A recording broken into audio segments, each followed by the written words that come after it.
Assalamu alaikum. My name is Kawakb and I'm a convert to Islam for almost 24 years now. Before I was Muslim, I was baptized Greek Orthodox and I went to a Catholic high school. So I had a lot of different religious backgrounds in there. I'd studied different religions. I searched for about 7 years. I had a book of questions. And then when I met the Muslims and I started asking my questions, everything just made sense. And for the first time, I got my questions answered. Who is God? Why am I here? What's the purpose of life? You know, things that were out there that nobody wanted to answer, or it said were mysteries. They couldn't explain things to me in a way that made sense. Catholic priests had talked to me about things, other pastors and people, nothing made sense. And their attitude, the way they dealt with me was not the same as the demeanor of the Muslims. They were, it was markedly different. So for me, it wasn't just learning about Islam, it was learning about the people, about the culture, about how they treat one another. That made a huge impact on me. When Kawakb has a problem, when Kawakb has difficulties in her daily life, she comes to us as Muslims. She doesn't go to her family, she gets her support from us. I mean, it's really nice to see that Muslim community is very strong and we help each other, we support each other. The concept of God was very bizarre growing up. I didn't understand how 3 could equal 1. And so when I heard about Islam and they told me about all the attributes of God, this was like eye-opening. I was like, wow, I couldn't believe it. So for me, it was a matter of my mind and my heart accepting something, because my mind couldn't accept all the other things that I had looked into, and I looked into a lot of things. I was working in a place with a friend, and she had known she moved to another location in her work. And I went to visit her, and I met my future husband at that time. I met him, and we were talking, and he said, I'm starting Ramadan next month. And I said, what's Ramadan? So he said, well, I'm Muslim. And he gave me like a few things. And then he said, you know, I'm learning my religion too. Even though he was born and raised Muslim, he had started learning when he was in California. So he had some friends come over, and they came down from Canada, and I brought my book of questions, and they sat for 4 hours straight, and I drilled them question after question after question, and they were very nice. Allahu Akbar, Allahu Akbar. There were 2 things that attracted me. The first was the explanation about God. That made sense to me. All the other things I heard hadn't. And the second thing was they brought everything from Adam all the way through Prophet Muhammad together. That succession of prophets made sense. That God would teach us, give us one religion, and we would be taught by people who would then teach their followers. And so that made sense. And the attributes of the prophets, and that they were special and chosen, and all of those things kind of fell into place. It's almost like the puzzle pieces finally came together. So I think it was really the basic belief of Islam, the belief in God and the belief in the prophets.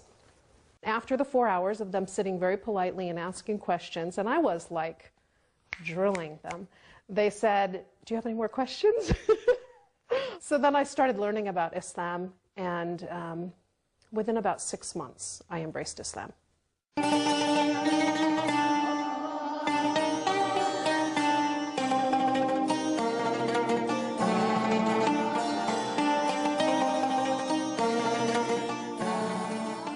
I know Kawakb for more than 25 years now. I remember the first time when I saw her 26 years ago. I was pregnant and she wasn't a Muslim back then. She was looking at me and the way I dress, and everything was new to her. She was really very, interesting in asking questions about the religion and all this, and she wants the logic behind this. When I became Muslim, it was a struggle for my family. At first I didn't tell them. I was working for my father, and he asked me to do something which was sinful to do. And I told him, no, I'm not going to do that. And he said, I'm telling you, you're working for me, you need to do it. I said, I'm not going to do it. So he said, you became Muslim, didn't you? I said, yeah, I did. And he said, I'm calling your mother. So he called my mom, and she's not any religion. She was raised in foster homes. Her bloodline is Jewish, but she never embraced anything. And so she told me, Angie, I'm telling you to do this now. She came up with my American name. And I said, no, I'm not going to do it. So my dad was screaming and my mom was screaming, and she came down to the work, and it was an ugly scene.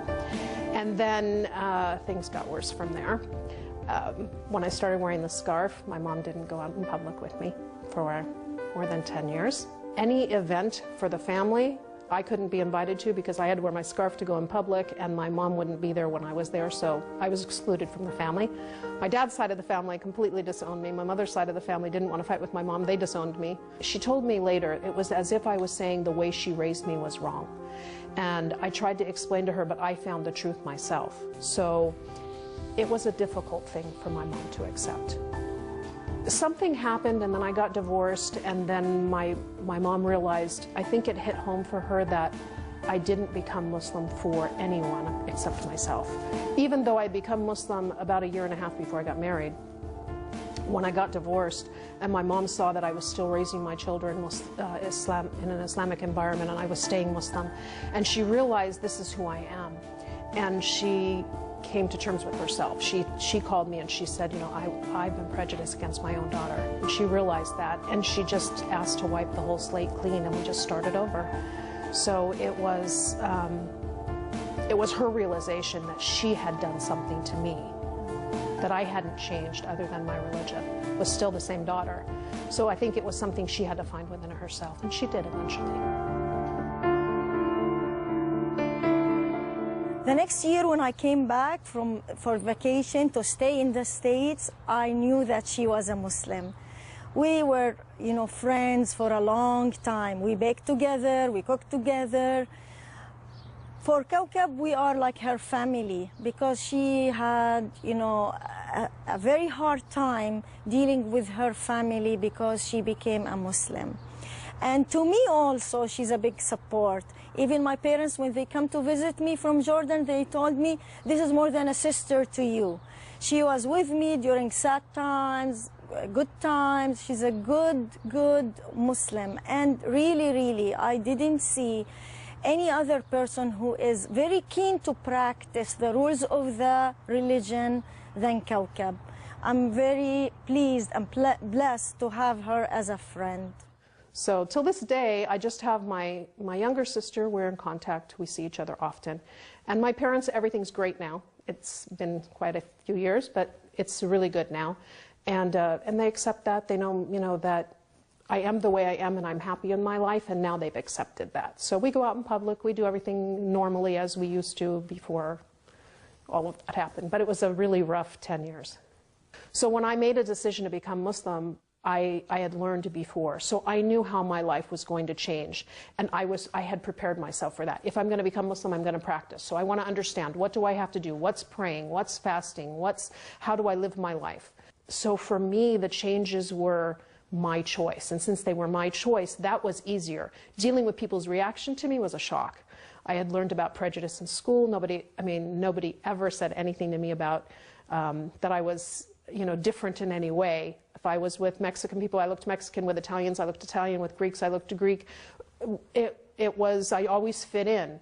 But when I started wearing my scarf, I felt prejudice the first time, and I think that was the hardest thing for me. Not so much, you know, learning how to pray was exciting. Learning all of the things about Islam, I loved that learning.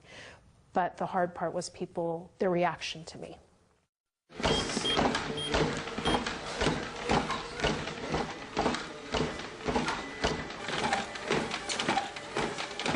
There's a lot of things that I do that are just like everybody else. Most things that I do are like everybody else.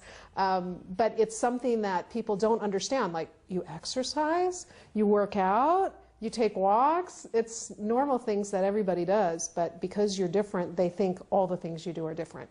I had some very bad experiences when I started wearing my scarf. The first time I started wearing it around people I would never see again. So I went to a store and I went to buy something.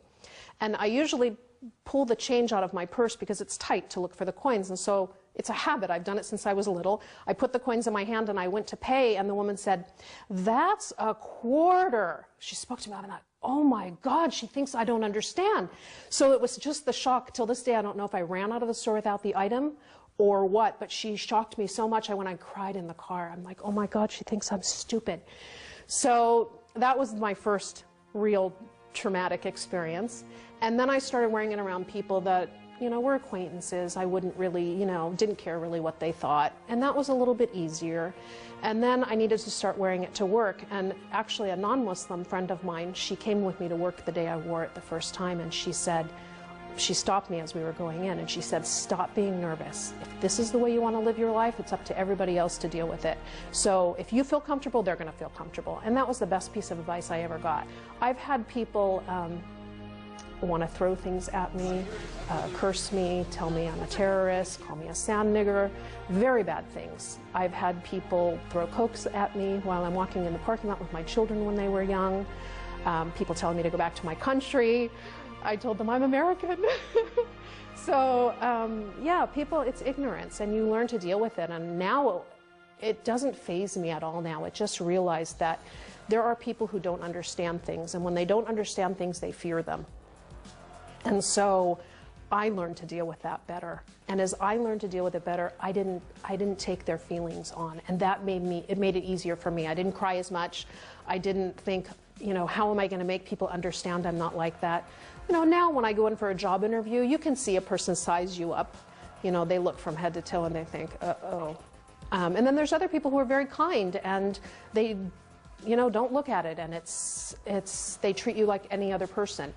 But there's all different types of people in the world, and you just learn to deal with them.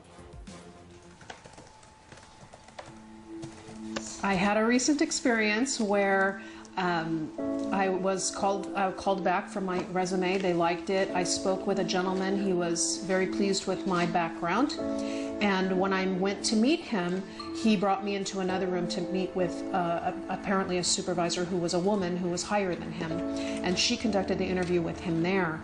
And she literally looked me from head to toe, and I could tell in her eyes she made a split-second decision about me. She just didn't like what she saw. I'm there, I'm covered, I'm wearing a skirt, it's too long for today's fashion. She made a snap judgment, and every question, every time I said something, she said, you know, as if I was offending her, as if I had no answer for why my career is where it is today. I mean, questions were just, I've never had a bad interview like that. Once somebody gets to know you, it's much easier because they can look past the scarf and see that it's the way you dress. It's, you know, some people dress one way, some people dress another way. But if they don't give you the opportunity to speak, to hear that you're articulate, to look at your resume and see your education, your experience,